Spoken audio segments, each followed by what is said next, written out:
Morning, folks. This is Mayuresh Joshi. Just wanted a quick check whether you can hear me and see me. Just audio and visual check. Just say hi, visible, audible. We can start on.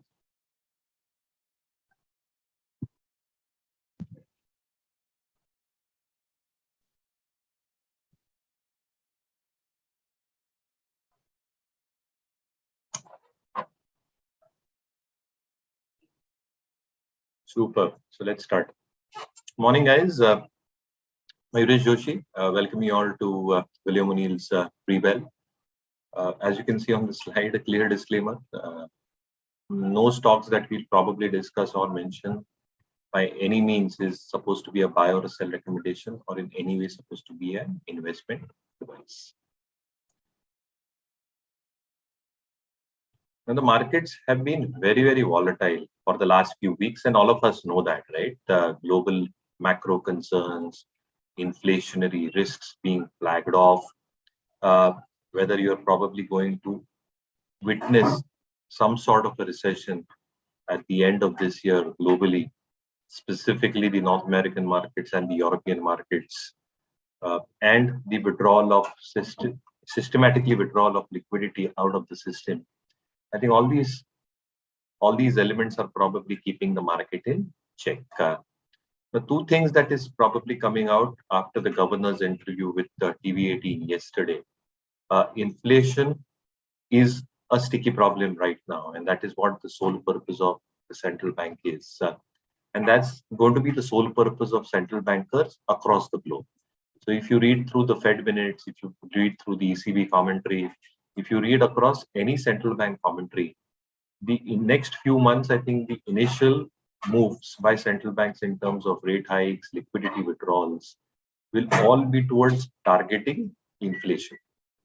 Now, will inflation peak off? And I was going through numerous articles, as I discussed on my webinar as well on the Saturday just gone by. It probably seems that in the next couple of months, hopefully, if things do not escalate further, because a large part of the gestation on the Russia-Ukraine crisis is behind us. And therefore, I think once China opens up, a lot of the supply-led issues, because demand had moved up significantly, a lot of supply-led issues, a lot of supply-led bottlenecks should largely be behind with the kind of stimulus that the Chinese government has announced. The recovery in terms of supply chain should be relatively faster. However, with rate hikes, demand also probably stifles. What you're also seeing through surveys in Britain and in North America, people are clawing back in terms of their spending, and discretionary spending has gone down. It has started to go down significantly. Does that mean that from inflationary concerns, you probably can enter into a phase of mild recession, a hard landing, a hard recession? In terms of stagflation actually looking for, that demand actually claws back because of various reasons, and inflationary risks still persist. I think that's too early to say, but the general moot point here is that central bankers are going to hike rates. RBI will also hike rates in June. That's been categorically mentioned by the governor. So I think the market and the bond markets are presuming that a 25 bips hike will happen. What is happening is that as bond yields probably start moving higher with all these elements, and as all these risk factors start getting played out into the market, the range, at least what we are seeing on the Nifty at this point of time, is clearly that intermittent lows that we've seen, right? 15,735 odd. And since that has not breached, we are into a rally attempt at this point of time. But clearly 16,400 on the higher side is also acting as a huge barrier.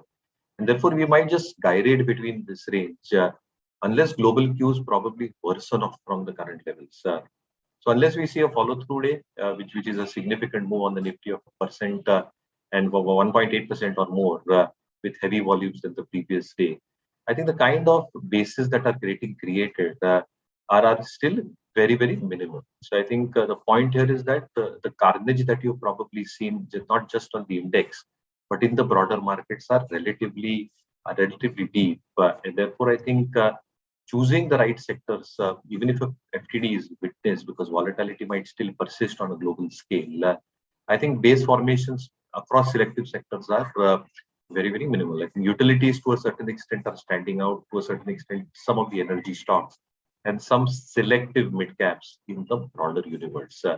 I think the Growth 50 list, I think, is a very good list to monitor, in my opinion. And therefore, very, very strong stories out of that Growth 50, which stand out. Once the FTD is witnessed, can be a potential buy watch list candidates. But this is how the Nifty is placed. Globally, you're seeing a good respite coming on the US markets, but Asian markets are largely flat. I will cover that as I go. But 15,735 if not breached, and 16,400. I think that's a very, very broad range. And with the volatile moves that you see in the markets of 200, 300 points on the Nifty, I think this broad range should probably persist unless I think we get some global macro news, as I said, which worsens off, and we breach either of these levels on the up or the downside, which then might open up leeways for further downside or certain pullbacks if 16,400 is breached. Now, a few key news and important announcements. Obviously, the World Economic Forum is happening in Davos, and Geeta Gopinath had some pointers to probably give out. So I think her take is that only targeted support should come through. There should not be any free lever of cash. And obviously, I think no government has that liberty at this point of time. With expanded and bloated balance sheets and liquidity reduction, any stimulus that will come will only be targeted, in my opinion.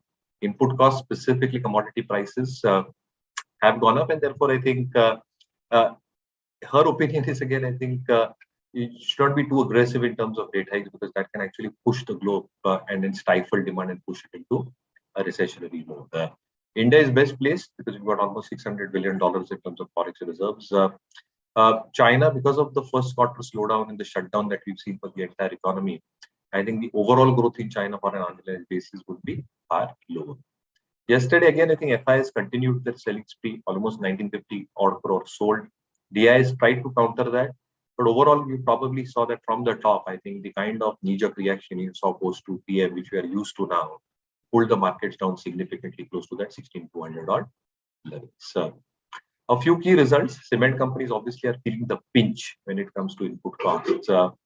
EBITDA margins a tad bit better, but I think what management commentary will suggest in their con call is going to be extremely, extremely important. Zomato had a huge presentation that they probably put out. The final print at the end of the first few pages was that there was a significant EBITDA loss for this quarter and a significant one on an annualized basis as well. I think the management remains very, very hopeful, but I think the bottom line says it all for the company and the stock price as well. I think new lows that we have been witnessing over the past few months because of this tepid and soft performance that they have been exhibiting. Birlasoft numbers in terms of estimations, I think very, very close to what the street was probably anticipating. But they're also probably doing a QIP. So amount of almost 390 odd crores. They put a floor price of 500 rupees per share, and then buying back almost 2.8%. A few key numbers out of the sugar ones that I'll watch out for: Balrampur, how they probably put out their quarterly performance. Adani Ports from Nifty and the broader universe. Gujarat Alkali, caustic soda prices, alkaline prices have been on a tear, as has been exhibited by a lot of companies, including DC and Shriram. So good set of numbers expected, but let's see what the company finally delivers. Yesterday, good move on the US markets. Nasdaq 1.6% up, Dow almost 2% up.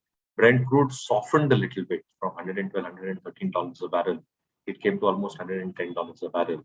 But Asian markets are moving soft because the US futures are showing a reasonable amount of cut. I wouldn't say a deep cut, but a reasonable amount of cut at this point of time. And again, I think all those macro issues and concerns are probably coming back. So SGX, again, very, very flattish opening, almost 18-20 points up on yesterday's close. Let's see how things move today. And we've also got a monthly expiry, which is happening a couple of days down the line. So I think broad range for the Nifty, very frankly put in, 15,735, 16,400. Volatility is still expected to persist. US markets expected to be soft as per the opening today. And therefore, I think having a very, very cautious approach, unless we see a TD follow through day, is warranted into markets. Selectively broad sectors, including utilities, energy, probably stay on the radar.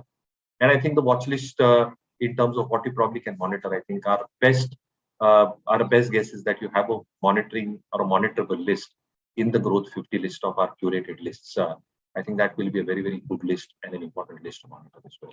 So have a great day, guys. Thank you very much.